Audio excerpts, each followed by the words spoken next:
Mari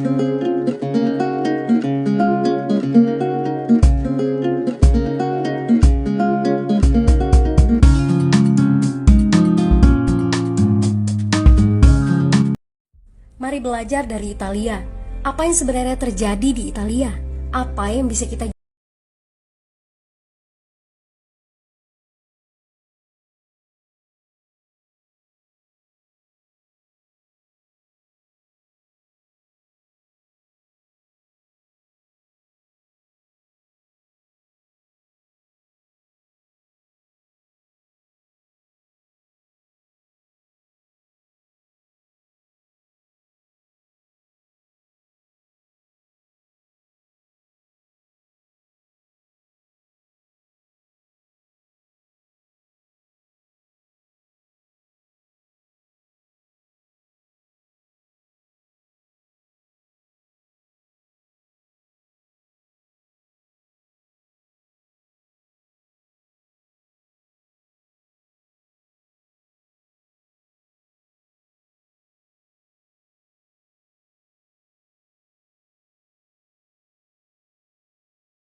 penyebabnya?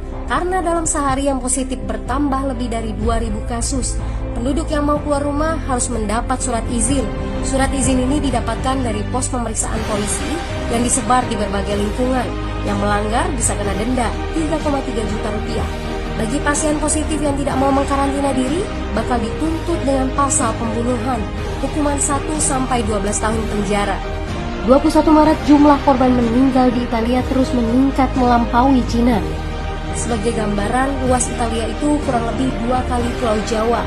Penduduknya lebih dari 60 juta jiwa. Lalu apa yang harus kita pelajari dari Italia? Yuk, mulai dari diri sendiri, mulai dari di rumah aja. Jaga kebersihan lalu isolasi diri dan keluarga. Tidak keluar rumah kecuali sangat penting. Ini saatnya memulai solidaritas.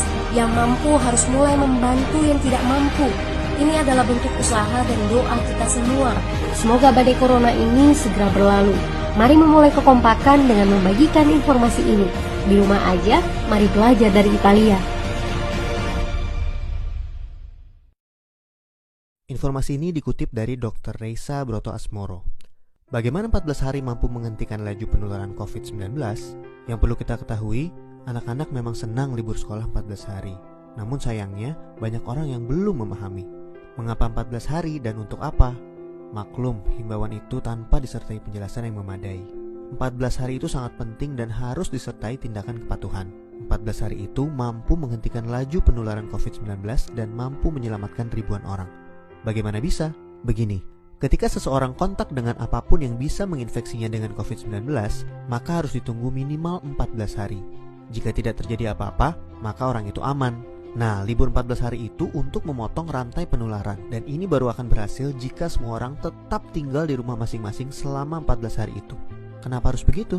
Contoh, seorang anak mulai libur tanggal 16 Maret selama 14 hari. Dia akan masuk sekolah lagi pada hari ke-15. Ternyata anak ini dan keluarganya menggunakan waktu libur itu untuk jalan-jalan, mengunjungi kumpulan orang, ke tempat saudara, ke mall, dan lain-lain. Seandainya dia jalan-jalan di hari ke-10 dan tertular COVID-19 di tempat yang ia kunjungi, mungkin pada hari ke-14 atau 15 belum ada tanda-tanda dia sakit, tetapi dia sudah membawa COVID-19 di tubuhnya dan berpotensi menularkan.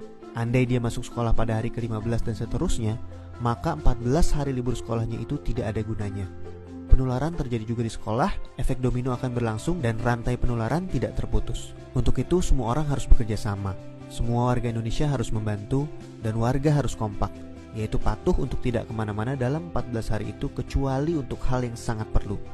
Waktu 14 hari itu berguna untuk saling pantau. Jika ada orang yang menunjukkan gejala-gejala menderita serangan COVID-19, bisa segera ditangani dan hopefully penularannya hanya stop di dia, karena dia tidak kontak dengan orang lain dalam 14 hari itu. Jadi, mari kita mengisolasi diri untuk diri sendiri dan orang lain. Mungkin pula dalam skala besar untuk umat manusia. Mohon bantuannya untuk share dan jelaskan hal ini kepada orang lain, supaya semua patuh dan pemerintah terbantu untuk stop penularan COVID-19. Jika tidak, maka 14 hari libur itu percuma. 14 tahun pun tak bisa stop penularan. Semoga kondisi dunia segera pulih. Dr. Reysa Broto Asmoro.